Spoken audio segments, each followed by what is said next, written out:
രണ്ട് കരം കൊണ്ട് ഈ രണ്ട് ഫോറിൻ മതങ്ങളെയും സ്വീകരിച്ച ഇന്ത്യ ഇന്നും അല്പം മാന്യത സൂക്ഷിക്കുന്നു എന്ന് എനിക്ക് തോന്നിപ്പോകുന്നു.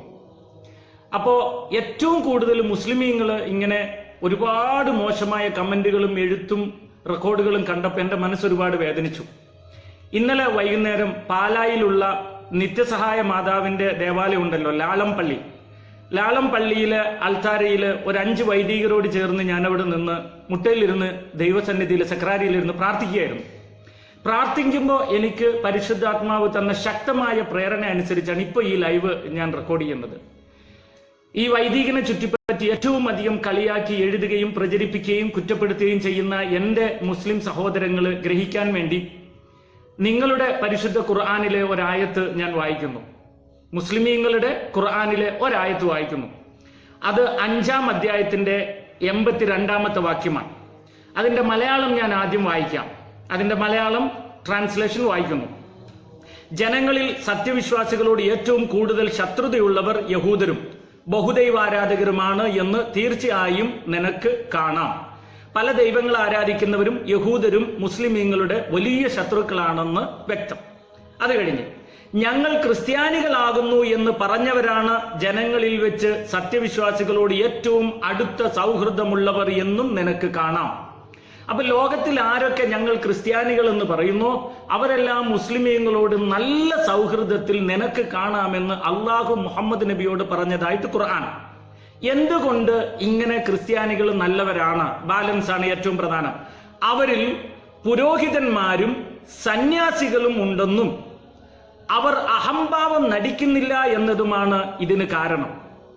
എൻ്റെ സകല സുഹൃത്തുക്കളും മുസ്ലിമീങ്ങളും ശ്രദ്ധിക്കണേ, ശ്രദ്ധിച്ച് കേൾക്കണേ.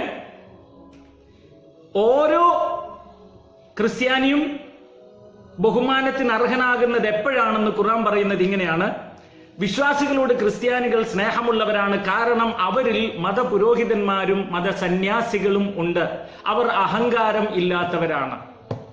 അപ്പം പുരോഹിതന്മാർക്കും സന്യാസികൾക്കും പ്രത്യേക ഒരു സ്ഥാനവും ബഹുമാനവും ഖുർആൻ ഇവിടെ കൽപ്പിച്ചിരിക്കുക. അഫ്കോഴ്സ് ഖുർആൻ പൗരോഹിത്യത്തിനോ അല്ലെങ്കിൽ സന്യാസത്തിനോ എതിര് നിൽക്കുന്ന ഒരു മതം തന്നെയാണ് ഇസ്ലാം, അല്ലെന്നല്ല ഞാൻ പറഞ്ഞത്. പക്ഷേ ഇവിടെ ഖുർആൻ പറയുന്നു അവരിൽ പുരോഹിതനും സന്യാസിമാരും ഉള്ളതുകൊണ്ടും അവർ അഹങ്കാരമില്ലാത്തവരായതുകൊണ്ടും ക്രിസ്ത്യാനികളാണ് വിശ്വസിച്ച മുസ്ലിമീങ്ങളോട് ഏറ്റവും അടുപ്പമുള്ളവർ എന്ന്.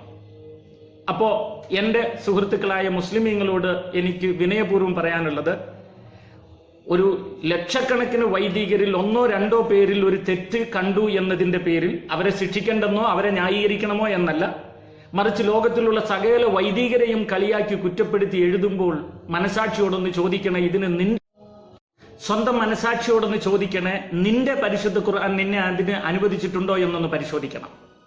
2, എനിക്ക് പറയാനുള്ളത് എൻ്റെ ക്രിസ്ത്യാനികളായ എൻ്റെ സഹവിശ്വാസികളോടാണ്. യേശുവിന്റെ രക്തശരീരം ഒരേ കാസയിൽ നിന്നും പിലാസയിൽ നിന്ന് ഭക്ഷിക്കുന്ന നമ്മളെല്ലാം അറിയണം, ഈ പുരോഹിതരുണ്ടാകുന്നത് വേറെ ഏതോ ഒരു ഗാലക്സിയിൽ നിന്ന് ഇറങ്ങി വന്നിട്ടുണ്ടാവുന്നതല്ല, നമ്മളുടെ കുടുംബത്തിൽ നിന്നുണ്ടാകുന്നതാണ്. അപ്പോൾ ഒരു ക്രിസ്ത്യാനി പുരോഹിതനെ കുറ്റപ്പെടുത്തുമ്പോൾ അവൻ അറിഞ്ഞോ അറിയാതെ കുറ്റപ്പെടുത്തുന്നത് അവന്റെ സ്വന്തം കുടുംബത്തെയാണ്. ഈ പുരോഹിതരും വന്നത് നമ്മുടെ കുടുംബത്തിൽ നിന്നാണ്. മാറ്റങ്ങൾ അനിവാര്യമായി മാറുന്നത് നമ്മളുടെ കുടുംബത്തിലാണ്. 3ാമത് എൻ്റെ വന്യ വൈദികരോടാണ്. അത് പ്രത്യേകിച്ച് പറയാൻ ഞാൻ ആളല്ലെങ്കിലും ക്ഷമിക്കുമെന്ന ബോധ്യത്തോടെ എൻ്റെ കടമയെന്ന തിരിച്ചറിവോടെ ഞാൻ അതൊന്ന് പറഞ്ഞോട്ടെ. 3 കാര്യങ്ങൾ നമ്മൾ സൂക്ഷിക്കേണ്ടതുണ്ട്. 1, സ്ഥാനമാനത്തിനോടുള്ള ആർത്തി. ഏതെങ്കിലും ഒരു സ്ഥാനമാനത്തിന് കൊതിക്കുന്ന ആൾക്ക് ഒരുപാട് പ്രലോഭനങ്ങൾ ഉണ്ടാകേണ്ടി വരും. 2, പണത്തോടുള്ള ആർത്തി. അപ്പോൾ സ്ഥാനമാനം ആഗ്രഹിക്കുകയും അതോടുകൂടെ സാമ്പത്തികമായ ഒരുപാട് അഭിവൃദ്ധി ഉണ്ടാകുകയും ചെയ്താൽ സുഖലോലുപത നമ്മളിൽ വന്നുപെടും. സുഖലോലുപത എന്ന് പറയുമ്പോൾ ഏറ്റവും നല്ല കാർ, ഏറ്റവും നല്ല മൊബൈൽ, ഏറ്റവും നല്ല വസ്ത്രം, ഏറ്റവും നല്ല പൊസിഷൻ, ഏറ്റവും നല്ല ഭക്ഷണം, അങ്ങനെ വരുമ്പോൾ ഓട്ടോമാറ്റിക്കലി ഈ സ്ത്രീ സംബന്ധമായ ലൈംഗികമായ അരാജകത്വത്തിലേക്കും നമ്മൾ നയിക്കപ്പെടും. അപ്പോൾ സൂക്ഷിക്കേണ്ട 3 കാര്യങ്ങൾ ഇതൊക്കെ. ഏറ്റവും പ്രധാനമായ 3 കാര്യങ്ങൾ: സ്ഥാനമാനങ്ങളിലുള്ള ആർത്തി, സമ്പത്ത് ശേഖരിക്കാൻ, അതുമൂലം സുഖലോലുപതയിലേക്ക് നീങ്ങുന്ന അവസ്ഥ. ഇത് 3ഉം നമ്മളും സൂക്ഷിക്കേണ്ടിയിരിക്കുന്നു. ഒരിക്കൽ കൂടെ ഇതൊന്ന് ചുരുക്കി പറയുന്നു: മുസ്ലിമീങ്ങൾ പരിശുദ്ധ ഖുർആനിന്റെ 5-82 അനുസരിച്ച് നമുക്ക് വൈദികരെ കുറ്റപ്പെടുത്താൻ അവകാശമില്ല. ക്രിസ്ത്യാനികൾ, വൈദികർ നമ്മളുടെ കുടുംബത്തിലാണ് ഉണ്ടാകുന്നത്, അതുകൊണ്ട്